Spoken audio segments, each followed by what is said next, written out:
मल्लिकार्जुन खड़गे जी, केसी वेणुगोपाल जी, अशोक गहलोत जी,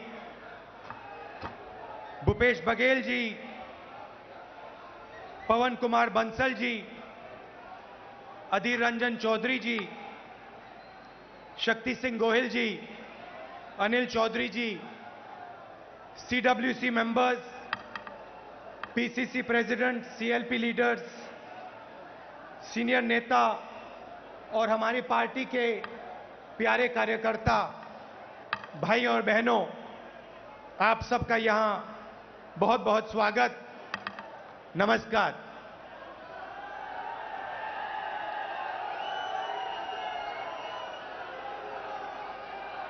देश की हालत आपको दिख रही है।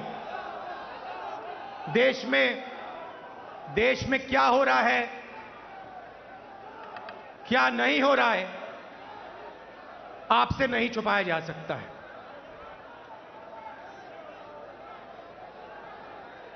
और जब से बीजेपी की सरकार आई है, बोलूंगा हल्ला बोल, तब से देश में नफरत और क्रोध बढ़ता जा रहा है।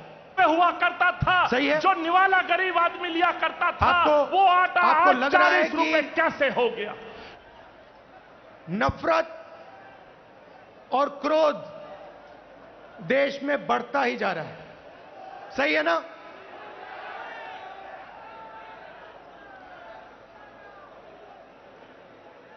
नफरत किसको होती है? भाइयों और बहनों, नफरत डर का एक रूप है। जिसको डर होता है उसी के दिल में नफरत पैदा होती है। जो डरता नहीं है, जिसको डर नहीं होता है, उसके दिल में नफरत पैदा नहीं होती है। तो भाइयों और बहनों, जब हम कहते हैं हिंदुस्तान में नफरत बढ़ रही है, उसी बात को दूसरे तरीके से कहना कि हिंदुस्तान में डर बढ़ता जा रहा है। किस चीज का डर? भविष्य का डर, महंगाई का डर, बेरोजगारी का डर, यह बढ़ता जा रहा है। और इसके कारण हिंदुस्तान में नफरत बढ़ती जा रही है। और नफरत से क्या होता है? नफरत से लोग बढ़ते हैं, देश बढ़ता है और देश कमजोर होता है।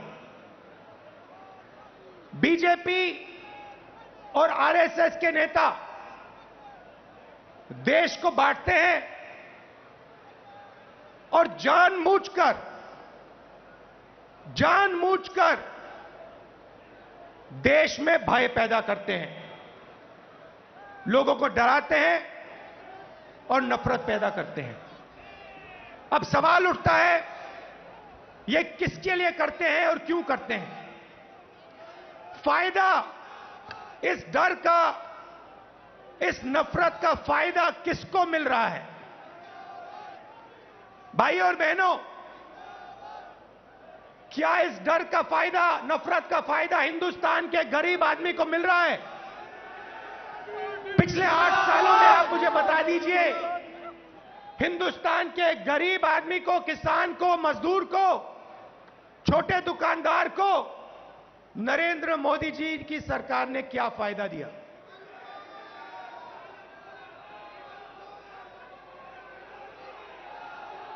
पूरा का पूरा फायदा, डर और नफरत का फायदा हिंदुस्तान के 2 उद्योगपति उठा रहे हैं। आप बाकी उद्योगपतियों से भी पूछ लो, वो भी आपको बताएंगे कि पिछले 8 साल में हमारा कोई फायदा नहीं हुआ, सिर्फ 2 व्यक्तियों का फायदा हुआ है। और देखने को मिल रहा है, चाहे एयरपोर्ट हो, चाहे पोर्ट हो, सड़कें हो,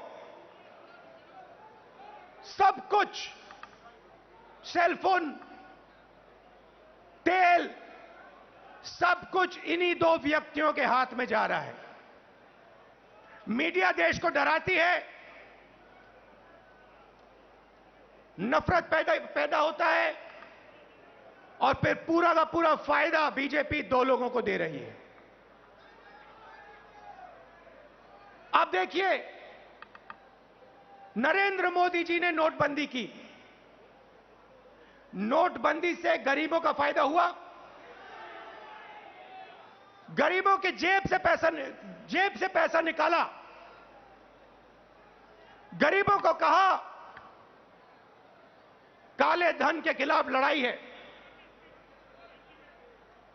और फिर कुछ ही महीनों बाद आपने देखा कि जो आपके जेब में से पैसा निकाला गया था, लाखों करोड़ रुपए देश के सबसे बड़े उद्योगपतियों का कर्जा माफ किया गया। किसान का कर्जा माफ नहीं करेंगे। किसान के खिलाफ 3 काले कानून लाएंगे। कहेंगे कि ये कानून किसानों के फायदे के लिए है। अगर किसानों के फायदे के लिए है तो फिर पूरे देश में किसान क्यों खड़ा है, सड़कों पे क्यों उतरा है और आपके खिलाफ क्यों खड़ा है? ये 3 कानून किसानों के लिए नहीं थे। ये 3 कानून उन्हीं 2 उद्योगपतियों के लिए थे। और हिंदुस्तान के किसान को यह बात एकदम समझ आ गई, इसलिए हिंदुस्तान का किसान सड़क पे आके खड़ा हो गया और उसने नरेंद्र मोदी जी को अपनी शक्ति दिखा दी। और जब नरेंद्र मोदी जी को पता लगा कि हिंदुस्तान के किसान की शक्ति मेरे खिलाफ खड़ी है, तो नरेंद्र मोदी जी ने वहीं कानून रद्द कर दिए। यही बात जीएसटी के साथ हुई। कांग्रेस पार्टी एक दूसरी जीएसटी लाना चाहती थी। बीजेपी ने जीएसटी को बदला, 5 अलग अलग टैक्स और जबरदस्त चोट। जो छोटे दुकानदार हैं, स्मॉल और मीडियम साइज बिजनेस वाले हैं, मजदूर हैं, किसान हैं, उन पर चोट मारी। और आज हालत क्या है? और यहां स्टेज से बोलना मुझे अच्छा नहीं लग रहा है, मगर आज हिंदुस्तान की हालत यह है कि अगर देश चाहता भी है तो देश अपने युवाओं को रोजगार नहीं दे पाएगा। क्यों? भाइयों और बहनों, देश को रोजगार ये 2 उद्योगपति नहीं देते हैं। देश को रोजगार स्मॉल और मीडियम बिजनेस वाले देते हैं। देश को रोजगार किसान देते हैं। और इन लोगों की रीढ़ की हड्डी नरेंद्र मोदी जी ने तोड़ दी है। तो आज जो इस देश को रोजगार दे सकते थे, वो इस देश को रोजगार नहीं दे सकते हैं। और बेरोजगारी, जो आज आपको बेरोजगारी दिख रही है, वो आने वाले समय में और भी बढ़ेगी। एक तरफ आपको बेरोजगारी की चोट लग रही है और दूसरी तरफ महंगाई। मेरे पास आंकड़े हैं। 2014 में एलपीजी का सिलेंडर 410 रुपए का था, आज 1050 रुपए का है। पेट्रोल 70 रुपए लीटर, आज तकरीबन 100 रुपए लीटर। डीजल 55 रुपए लीटर, आज 90 रुपए लीटर। सरसों का तेल 90 रुपए लीटर, आज 200 रुपए लीटर। दूध 35 रुपए लीटर, आज 60 रुपए लीटर। आटा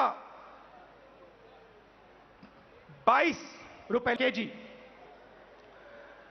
तो एक तरफ आपको बेरोजगारी से चोट लग रही है और दूसरी तरफ जबरदस्त महंगाई। भाइयों और बहनों, हिंदुस्तान ने ऐसी महंगाई कभी नहीं देखी। नरेंद्र मोदी जी कहते थे 70 साल में क्या किया कांग्रेस पार्टी ने। 70 साल में कांग्रेस पार्टी ने इतनी महंगाई हिंदुस्तान को नहीं दिखाई।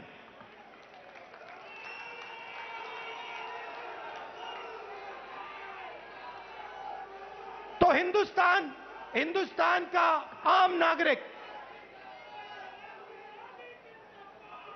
बहुत मुश्किल में है, बहुत दर्द सह रहा है। और जब विपक्ष इन बातों को पार्लियामेंट में उठाना चाहती है तो नरेंद्र मोदी जी और उनकी सरकार विपक्ष को पार्लियामेंट में बोलने नहीं देती। चाहे किसानों का मुद्दा हो, चाहे चाइना का आक्रमण जो हुआ उसकी बात करना चाहें, बेरोजगारी की बात करना चाहें, महंगाई की बात करना चाहें, हम नहीं कर सकते, पार्लियामेंट में नहीं कर सकते। और आप देखिए यहां हमारे मीडिया के मित्र हैं, इनका काम जो जनता के मुद्दे हैं उनको उठाने का होता है, मगर ये भी अपना काम नहीं करते हैं। 24 घंटा ये कैसे करेंगे? ये मीडिया उन्हीं दो उद्योगपतियों का मीडिया है। पूरा का पूरा मीडिया उन्हीं दो उद्योगपतियों के हाथ में है। तो सच्चाई कैसे दिखेगी? सच्चाई कैसे सुनाई देगी? और जनता को सब मालूम है। जनता घर में टीवी ऑन करती है और जनता जानती है कि टीवी किसका है और टीवी किसके लिए काम कर रहा है। टीवी दो उद्योगपतियों का है, अखबार दो उद्योगपतियों के हैं, और ये दो उद्योगपति नरेंद्र मोदी जी के लिए 24 घंटा काम करते हैं और नरेंद्र मोदी जी इनके लिए 24 घंटा काम करते हैं। देश में बेरोजगारी,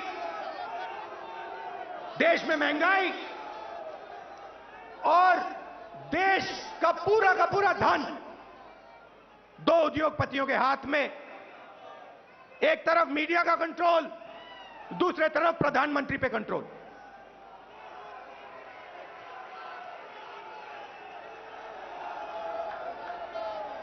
अभी किसी ने कहा नरेंद्र मोदी जी प्रधानमंत्री हैं, मगर मैं आपको एक गारंटी दे सकता हूं, नरेंद्र मोदी जी प्रधानमंत्री हैं, मगर उन दो उद्योगपतियों के समर्थन के बिना नरेंद्र मोदी प्रधानमंत्री नहीं हो सकते।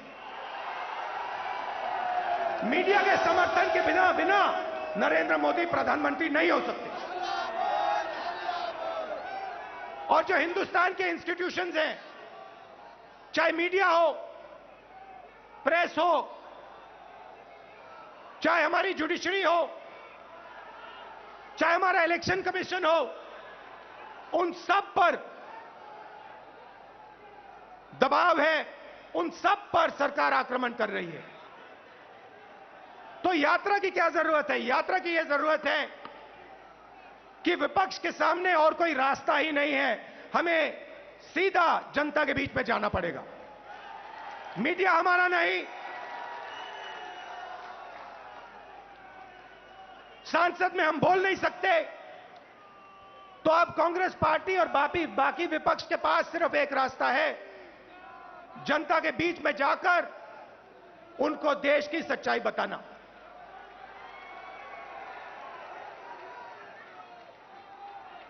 जो भी नरेंद्र मोदी जी के खिलाफ काम करना चाहता है, चाहे कोई भी हो, विपक्ष की पार्टी हो, एक्टिविस्ट हो, एनजीओ का कोई व्यक्ति हो, उस पर पूरा का पूरा जबरदस्त आक्रमण होता है। ईडी, सीबीआई, इनकम टैक्स, ये सब के सब लगा दिए जाते हैं। 55 घंटे 55 घंटे मुझे ईडी में वहां पे बैठाया।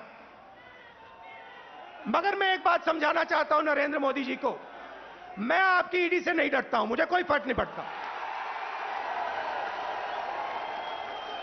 आप 55 घंटे करो, 100 घंटे करो, 200 घंटे करो, 500 घंटे करो, 5 साल करो, कोई फर्क नहीं पड़ता मुझे। ये हमारा जो संविधान है, जो इस देश की आत्मा है, आज इसकी रक्षा करना, आज इसको बचाने का काम हर हिंदुस्तानी नागरिक को करना पड़ेगा। क्योंकि अगर हमने ये नहीं किया, अगर हम आज नहीं खड़े हुए, तो फिर ये देश नहीं बचेगा। क्योंकि ये देश संविधान है, ये देश इस देश की जनता की आवाज है, ये देश इस देश की जनता का भविष्य है। ये देश दो उद्योगपतियों का नहीं है, ये देश हिंदुस्तान के गरीब लोगों का है।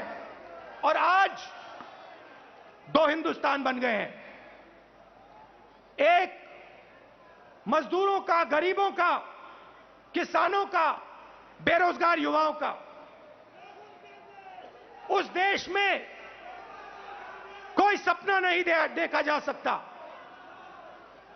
उस देश में अगर आप रोजगार चाहते हो नहीं मिल सकता, अगर आप अपने बच्चों को कॉलेज यूनिवर्सिटी में भेजना चाहते हो आप नहीं कर सकते हो।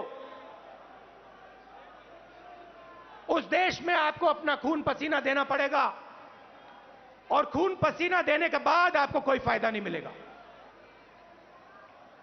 और दूसरा देश, इसी हिंदुस्तान के अंदर 2, 3, 10, 15 उद्योगपतियों का, अरबपतियों का, उसमें आप जो भी सपना देखना चाहते हो देख सकते हो। जो भी आप चाहते हो आपको हिंदुस्तान में मिल जाएगा। भाइयों और बहनों, इन दो देशों के बीच में लड़ाई है। नरेंद्र मोदी जी की विचारधारा कहती है कि देश को बांटना है और पूरा का पूरा फायदा चुने हुए लोगों को देना है। हमारी विचारधारा कहती है कि देश सबका है और देश की जनता जो अपना खून और पसीना देती है, उसका फायदा 2-3 उद्योगपतियों को नहीं मिलना चाहिए। उसका फायदा हिंदुस्तान के किसान को, मजदूर को, गरीब को, बेरोजगार युवाओं को मिलना चाहिए। यह फर्क है। और आप चाहिए, आप आज चले जाइए और किसी भी छोटे दुकानदार से, किसी भी मजदूर से, किसी भी स्मॉल और मीडियम बिजनेस वाले से, किसी भी किसान से पूछ लीजिए, क्या यूपीए के समय और आज के समय में क्या फर्क है? यूपीए के समय में 70,000 करोड़ रुपए यूपीए की सरकार ने हिंदुस्तान के किसानों को दिया बिना पूछे। नरेंद्र मोदी जी ने 3 काले कानून दिए। मजदूरों के लिए यूपीए सरकार ने एक ऐतिहासिक कानून मनरेगा दिया। नरेंद्र मोदी जी ने पार्लियामेंट में कहा कि मनरेगा गरीबों पर अपमान है। और फिर आज उनको नरेगा देना पड़ रहा है, क्योंकि अगर आज यूपीए का नरेगा नहीं होता, हिंदुस्तान में आग लग जाती। जमीन अधिग्रहण बिल हम लाए, लाखों करोड़ रुपए हमने गरीब जनता को कॉम्पनसेशन में दिला। लाखों करोड़ रुपए, अरबपति बना दिए। पहले बिना पूछे किसान की जमीन छीन ली जाती थी। हजारों एकड़ बिना पूछे 1 मिनट में छीन लिया जाता था। हमने कहा यह गलत है, हम कानून लाए। नरेंद्र मोदी जी ने पहला काम उस कानून को रद्द करने की कोशिश की, उनका पहला काम था।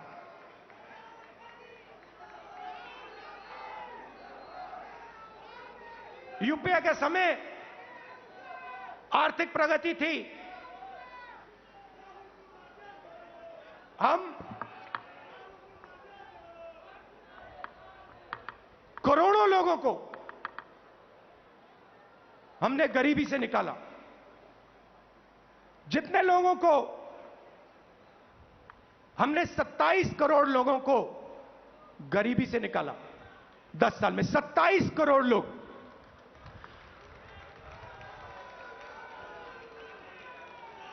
भोजन का अधिकार, मनरेगा, कर्जा माफी, इन औजारों से हमने 27 करोड़ लोगों को 10 साल में गरीबी से निकाला। भाइयों और बहनों, पिछले 8 साल में नरेंद्र मोदी ने 23 करोड़ लोगों को वापस गरीबी में डाल दिया है। तो जो हमने काम किया 10 साल में, उन्होंने 8 साल में खत्म कर दिया। और फिर जाके भाषण देते हैं, प्रगति की बात करते हैं, न्यू इंडिया की बात करते हैं, मेक इन इंडिया की बात करते हैं, कहते हैं कि हिंदुस्तान बदल गया। हिंदुस्तान को नरेंद्र मोदी जी पीछे ले जा रहे हैं। हिंदुस्तान में नरेंद्र मोदी जी नफरत फैला रहे हैं, डर फैला रहे हैं, और इससे देश का नुकसान होगा, देश का फायदा हो ही नहीं सकता। फायदा देश के दुश्मनों को होगा, फायदा चाइना को होगा, फायदा पाकिस्तान को होगा, मगर हिंदुस्तान को नहीं होगा। हिंदुस्तान में जितनी भी नफरत फैलेगी, जितना क्रोध फैलेगा, जितना डर फैलेगा, उतना हिंदुस्तान कमजोर होगा। और पिछले 8 सालों में नरेंद्र मोदी जी ने हिंदुस्तान को कमजोर करने का काम किया है। जो हमारी आर्थिक शक्ति थी उसको खत्म किया। बेरोजगारी, 40 साल से सबसे ज्यादा बेरोजगारी आज हिंदुस्तान में, वो नरेंद्र मोदी जी की देन है। मैं आपसे पूछना चाहता हूं, क्या महंगाई से, बेरोजगारी से, नफरत से देश मजबूत होता है क्या? कौन सी दुनिया में नफरत, बेरोजगारी, महंगाई से देश मजबूत होता है? देश कमजोर होता है। और नरेंद्र मोदी जी और बीजेपी देश को कमजोर करने का काम कर रहे हैं। कांग्रेस पार्टी देश को जोड़ती है, हम नफरत मिटाते हैं, हटाते हैं, और जब नफरत मिटती है, खत्म होती है, जब डर कम होता है, तब हिंदुस्तान तेजी से आगे बढ़ता है। हमने ये करके दिखाया है, सालों करके दिखाया है। तो ये मैं आपको कहना चाहता था। कांग्रेस कार्यकर्ताओं को मैं धन्यवाद करना चाहता हूं। आप हमारी विचारधारा के लिए लड़ते हो, आप हिंदुस्तान के लिए लड़ते हो, आप संविधान के लिए लड़ते हो, आप अपना खून, अपना पसीना इस देश को देते हो। मैं आपको दिल से धन्यवाद करना चाहता हूं, और आपको कहना चाहता हूं कि कांग्रेस पार्टी का कार्यकर्ता ही देश को बचा सकता है। कांग्रेस पार्टी की विचारधारा देश को प्रगति के पथ पे ला सकती है। हमारे लिए सरकार ने, जैसे मैंने कहा, रास्ते बंद कर दिए हैं। पार्लियामेंट का रास्ता बंद कर दिया। संसद में कांग्रेस पार्टी या विपक्ष के लोग भाषण कर ही नहीं सकते, हमारा माइक ऑफ हो जाता है। और किसी भी मुद्दे पे हम चाइना के आक्रमण पे बात करना चाहते हैं, नहीं कर सकते। बेरोजगारी के बात करना चाहते हैं, नहीं कर सकते। महंगाई पे बात करना चाहते हैं, नहीं कर सकते। वो रास्ता बंद है। जो हमारे इंस्टीट्यूशंस हैं, चाहे वो मीडिया हो, चाहे वो इलेक्शन कमीशन हो, जुडिशरी हो, मैंने कहा उन पर आक्रमण है, उन पर दबाव है। तो हमारे लिए सबके सब रास्ते बंद है, एक ही रास्ता बचा है और वो रास्ता हमें सबसे अच्छा लगता है। जनता के बीच में जाकर, सीधा जनता के बीच में जाकर जनता को जो देश की सच्चाई है वो बताना और जो जनता के दिल में है उसको गहराई से सुनना और समझना। इसीलिए कांग्रेस पार्टी भारत जोड़ो यात्रा शुरू कर रही है।